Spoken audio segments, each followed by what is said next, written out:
Bonjour à tous et bienvenue sur ma chaîne. Ici, nous partons à la rencontre des figures qui ont marqué l'histoire.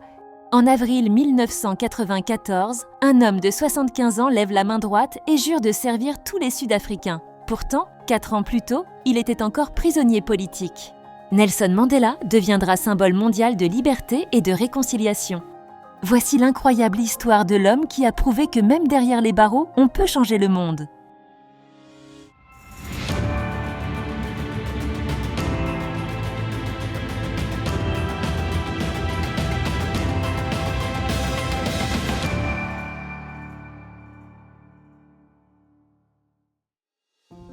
On va parler aujourd'hui de l'histoire incroyable de Nelson Mandela.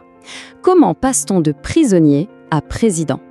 C'est l'histoire d'un homme qui, après 27 ans derrière les barreaux, a réussi l'impossible, transformer toute une nation. Pour comprendre cette histoire, tout commence avec un chiffre, un seul chiffre, 27. Oui, 27 années de prison. Imaginez un peu, près de 3 décennies. C'est une éternité. Pour beaucoup, c'est une vie entière passée enfermée. Alors, la question qui se pose, elle est vertigineuse. Comment est-ce possible? Comment un homme qui a passé quasiment 30 ans dans une cellule peut-il devenir le leader de son pays? C'est ça le mystère qu'on va essayer de percer. Alors, pour comprendre, il faut revenir au tout début. Et le début de son histoire, c'est un contraste absolument saisissant. Celui d'un prince qui va devenir un rebelle. D'un côté, on a une jeunesse presque royale. Nelson Mandela est né dans la royauté de Tembu en 1918. Il est élevé pour devenir un leader, pour apprendre la diplomatie.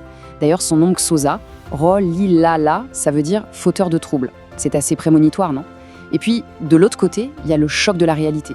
Il fuit un mariage arrangé, il arrive à Johannesburg, et là, il découvre la ségrégation raciale dans toute sa brutalité. C'est un véritable électrochoc. C'est là que tout bascule, que sa conscience politique s'éveille. Et à partir de là, les choses s'accélèrent. En 1943, il rejoint l'ANC, le Congrès national africain. Très vite, dès l'année suivante, il cofonde la Ligue de la jeunesse de l'ANC, qui est, disons-le, beaucoup plus radicale. Et puis, arrive 1948, l'année du basculement. Le Parti national arrive au pouvoir et met en place officiellement l'apartheid. Le système devient loi. Face à ça, c'est clair, les anciennes méthodes de protestation ne peuvent plus suffire. On entre alors dans une nouvelle phase, une phase de confrontation. C'est un changement radical de stratégie pour lui et pour tout le mouvement. Le premier grand coup, c'est la campagne de désobéissance en 1952. L'idée est simple, mais terriblement audacieuse pour l'époque. Il s'agit de violer volontairement les lois injustes. C'est de la confrontation directe, frontale. Ça lui vaudra sa première arrestation, bien sûr, mais ça fait aussi de lui un véritable héros aux yeux du peuple. Mais la répression va monter d'un cran. Et le 21 mars 1960, l'irréparable se produit, à Sharpeville. Ce qui devait être une manifestation pacifique va se transformer en véritable bain de sang. Le bilan est terrible. 69 personnes tuées par la police, des manifestants qui n'avaient pas d'armes. Ce massacre de Sharpeville, c'est un choc, pas seulement en Afrique du Sud, mais dans le monde entier. Et pour Mandela et ses compagnons, c'est la preuve ultime. La non-violence, face à un régime aussi brutal, a atteint ses limites. La réponse à ce massacre ne se fait pas attendre, elle est immédiate et elle est radicale.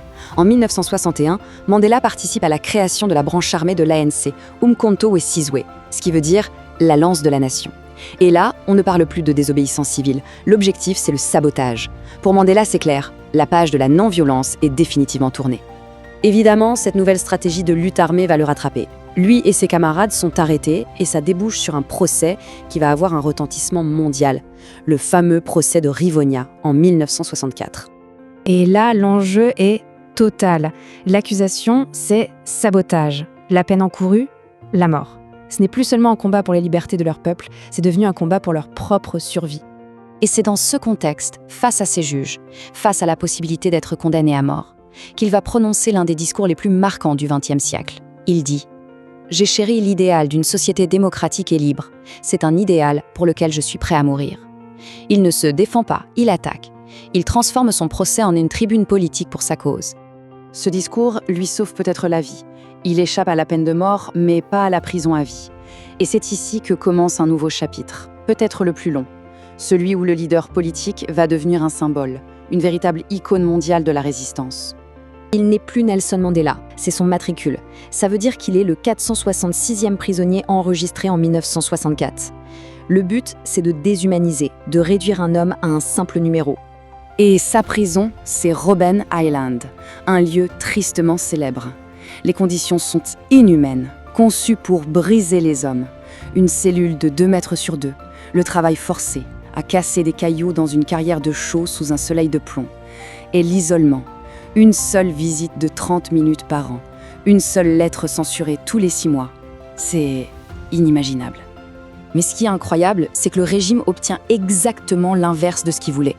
Au lieu de briser les résistants, Robben Island devient ce qu'on a appelé l'université de la résistance. Les prisonniers s'organisent, ils s'éduquent mutuellement, ils débattent, ils affinent leur stratégie politique pour l'avenir. Mandela lui-même se met à apprendre l'afrikaans, la langue de ses geôliers. Pourquoi ? Pour, comme il le disait, comprendre son ennemi. Et puis, les années passent. Le monde extérieur change, la pression internationale s'accentue, et on entre alors dans la phase la plus improbable, la plus délicate de toute cette histoire. Comment négocier la fin d'un régime depuis sa propre cellule de prison ? Ce chemin vers la liberté, c'est une véritable partie d'échec. En 1985, le gouvernement lui propose une libération conditionnelle. Il refuse. Sa réponse est magistrale. Seuls les hommes libres peuvent négocier. Il retourne la pression. Finalement, en 1989, des discussions secrètes commencent avec le président de l'époque, F.W. de Klerk, et tout s'accélère. Le 11 février 1990, c'est le grand jour. L'image est historique, elle fait le tour de la planète. Nelson Mandela sort de prison, libre, après 27 ans. Et l'aboutissement de tout ça, c'est le 27 avril 1994, les premières élections multiraciales.